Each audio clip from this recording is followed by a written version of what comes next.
Hello and welcome to the Attitude Academy. I am Turab Haider. Today we are discussing about the banking module.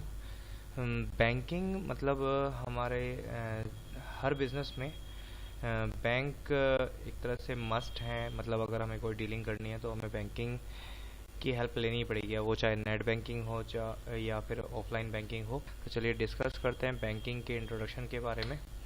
सबसे पहले देखते हैं कि banking में actually में होता क्या क्या है टैली के अंदर। ठीक है, तो पहले तो आप ये समझ लीजिए कि कोई भी बिजनेस है उसे बैंक की रिक्वायरमेंट होगी आज के टाइम में बिजनेस को रनिंग करने के लिए।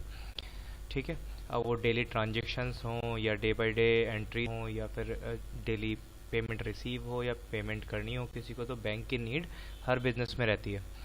तो बैंक की नीड रहती है, तो बैंकिंग में टैली के अंदर क्या होगा, एक सेपरेट बैंकिंग ऑप्शन होता है। उसमें हमारा चेक रजिस्टर होगा, चेक मैनेजमेंट होगा, पेमेंट रिसीव्ड होगा, डिपॉजिट स्लिप होगी, कैश डिपॉजिट स्लिप और बैंक डिपॉजिट स्लिप दोनों हैं जो हम बैंक में जाके भरते हैं। तो चेक मैनेजमेंट में आप चेक को मैनेज कर सकते हैं, कितने चेक आपने प्रिंट कर दिए हैं, कितने चेक नहीं प्रिंट किए हैं, कितने अवेलेबल चेक हैं, कितने अवेलेबल नहीं है, ये सारा सर्कल उसमें घूमता रहेगा।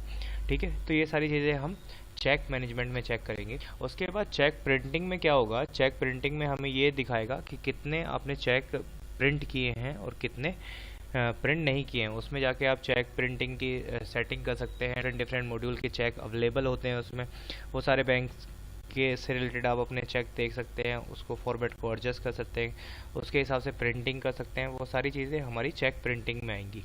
उसके बाद पेमेंट एडवाइस स्लिप होता है। पेमेंट एडवाइस स्लिप एक तरह से ये मान लीजिए जैसे आप फ्लिपकार्ट से डील करते हैं। जब फ्लिपकार्ट से कोई प्रोडक्ट आप मंगाते हैं तो आपके पास जब फ्लिप का एग्जीक्यूटिव लेके आता है प्रोडक्ट को, या जो एजेंट है वो लेके आता है, तो वो क्या करता है, आपसे पेमेंट लेता है और देन आपको प्रोडक्ट डिलीवर करता है। फिर एक साइन कराता है एक स्लिप के ऊपर, उसे हम पेमेंट एडवाइस स्लिप बोलते हैं कि ये प्रोडक्ट ये नंबर का ये पार्ट नंबर है और ये आपको डिलीवर कर दिया गया है, यानी आपने उसे रिसीव कर लिया है। तो आप रिसीविंग साइन देते हैं, देन उसे वो लेके चला जाता है। तो ये हमारी प्रिंट एडवाइस है। उससे क्या होगा कि आपके पास भी प्रूफ रहता है और जो रिसीव कर रहा है उसके पास भी प्रूफ रहेगा।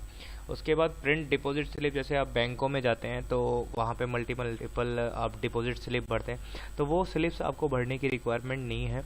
आप टैली से भी डायरेक्ट प्रिंट आउट निकाल सकते हैं, सिंगल पेमेंट स्लिप का निकाल सकते हैं, चेक डिपॉजिट स्लिप का निकाल सकते हैं।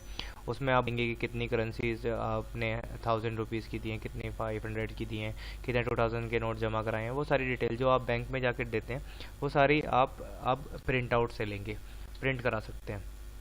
ठीक, उसके अलावा बैंकिंग में आप बहुत सारी चीज़ें कर सकते हैं, लाइक ब्लैंक चेक इशू करके देना है तो वो आप कर सकते हैं।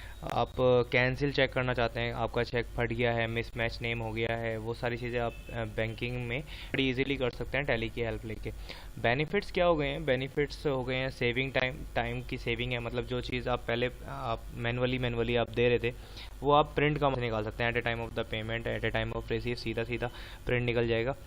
ठीक है, गलती होने के चांस बहुत कम हो गए हैं, एरर्स मिस्टेक्स कम हो गई हैं, लाइक नेम्स आपका गलत नहीं छप सकता। ठीक है, अगर आप करेंगे स्पेलिंग तो वहाँ पे आपको दिखा देगा।